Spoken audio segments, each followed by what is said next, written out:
Bismillahirrahmanirrahim. Halo, selamat datang di podcast FPIK Hebat.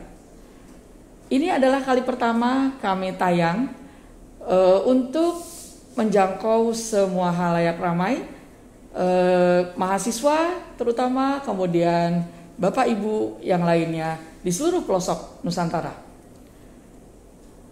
Para mahasiswaku dan teman-teman yang lain, kali ini kita kedatangan tamu yaitu Bapak Alexander M. Khan, PhD, yang ini adalah tahun kedua bagi beliau mendapatkan grant dari Newcastle University. Dan kegiatannya adalah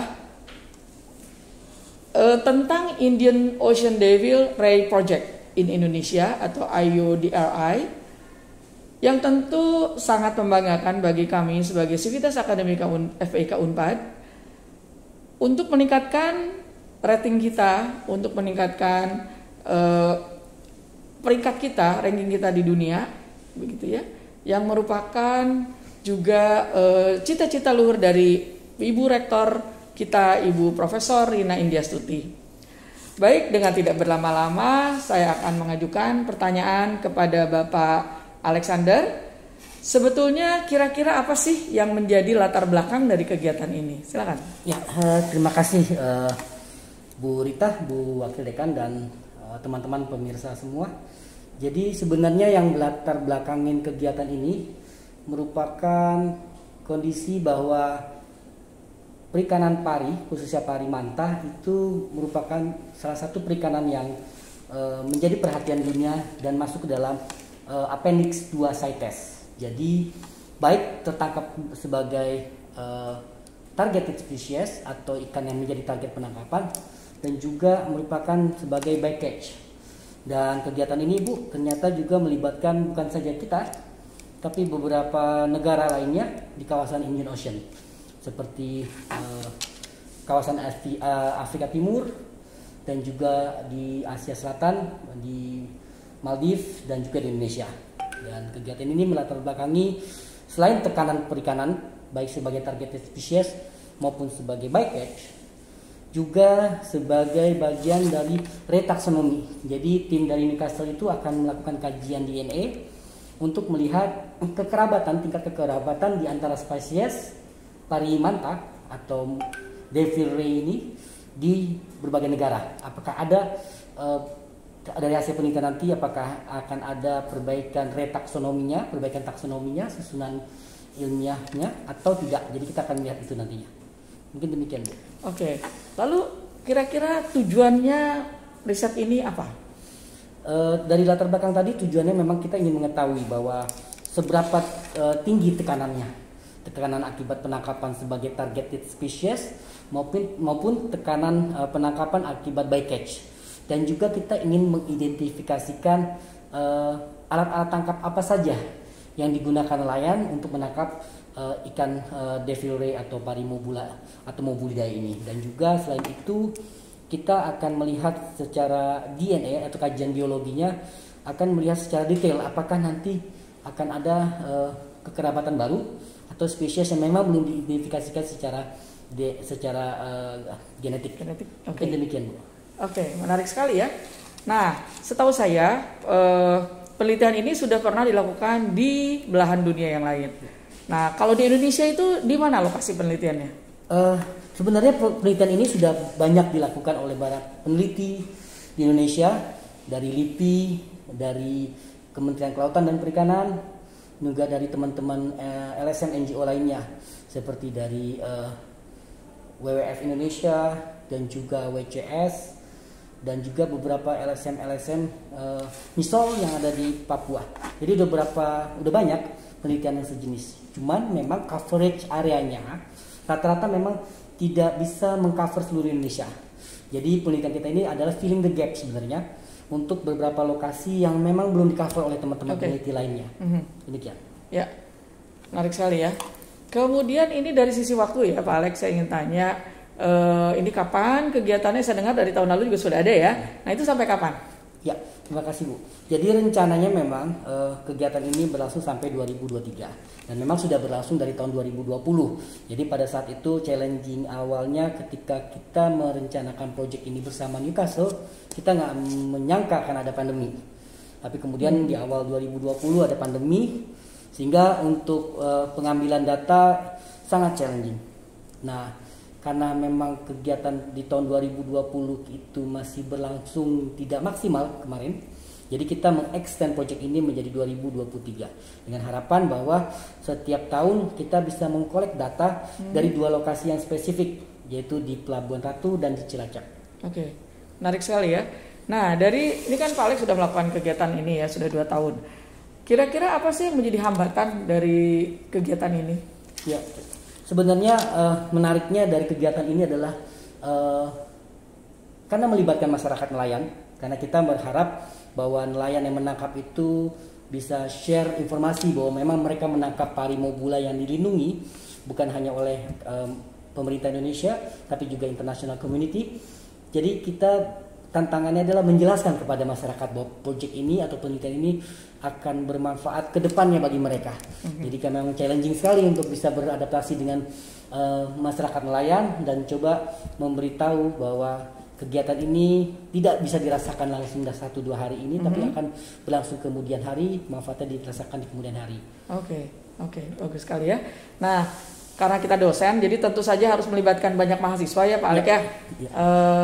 Jadi kira-kira seperti apa tuh pelibatan mahasiswa? Kalau tadi sudah diceritakan pelibatan masyarakat juga, gitu ya.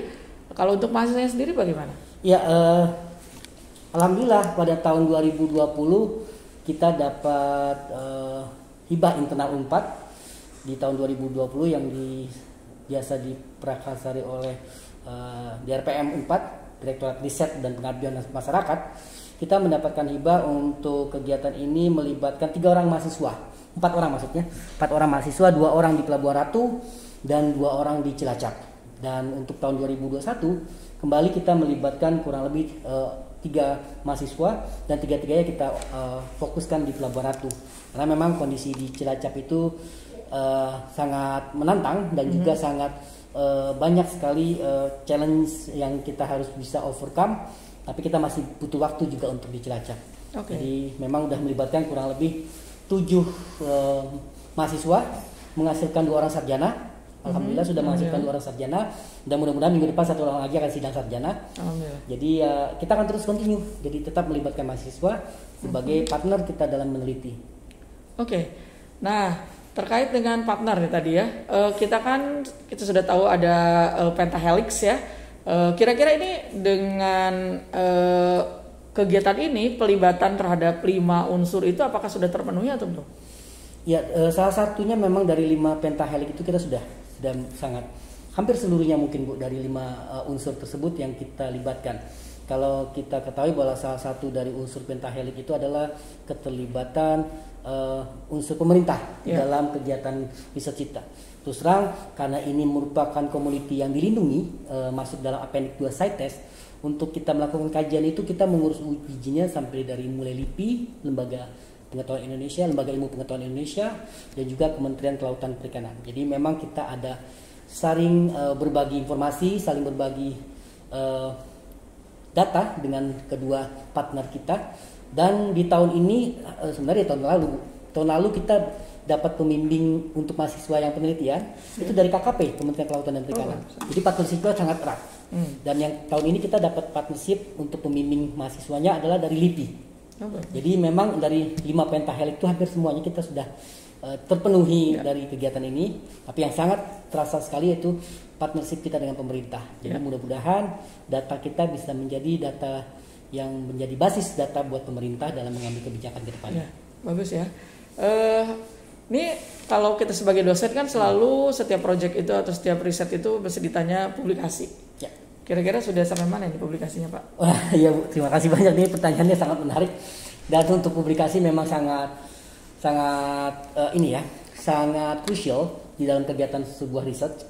Dan saat ini memang kita sudah di dalam proyek MOU dengan Newcastle University, kita ada 4 publikasi yang akan kita hasilkan, at least 4, dan 1 sudah ongoing dan dalam tahap drafting dengan Newcastle University kita bolak-balik perbaikan dan lain sebagainya, dan analisis juga sedang berjalan. Sedangkan untuk yang 3 publikasi lagi itu masih menunggu karena memang publikasinya berhubungan dengan DNA analisis, dan untuk izin dari ekspornya juga masih baru selesai diurus oleh baru diberikan oleh Kementerian Kelautan dan Perikanan. Kita masih menunggu izin waivernya dari pemerintah Inggrisnya.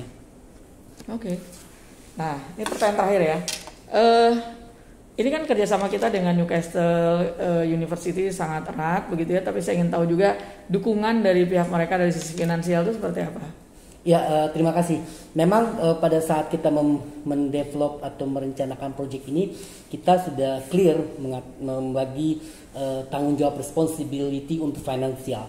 Untuk kegiatan analisis DNA, pengiriman sampel ke luar negeri itu dihandle oleh teman-teman dari Newcastle. Sedangkan untuk kegiatan pengambilan sampel, untuk kegiatan storage sampel, dan juga kegiatan lapangan itu di cover dari hibah internal 4. Jadi memang sudah clear pembagiannya, alhamdulillah. Okay. Jadi untuk bagian ngirim ke luar negerinya, analisis DNA dan lain sebagainya itu di cover oleh mereka. Sedangkan untuk di sisi kitanya untuk kegiatan survei lapangan dan juga kegiatan penyimpanan sampel itu menjadi tanggung jawab kita. Bagus ya, alhamdulillah.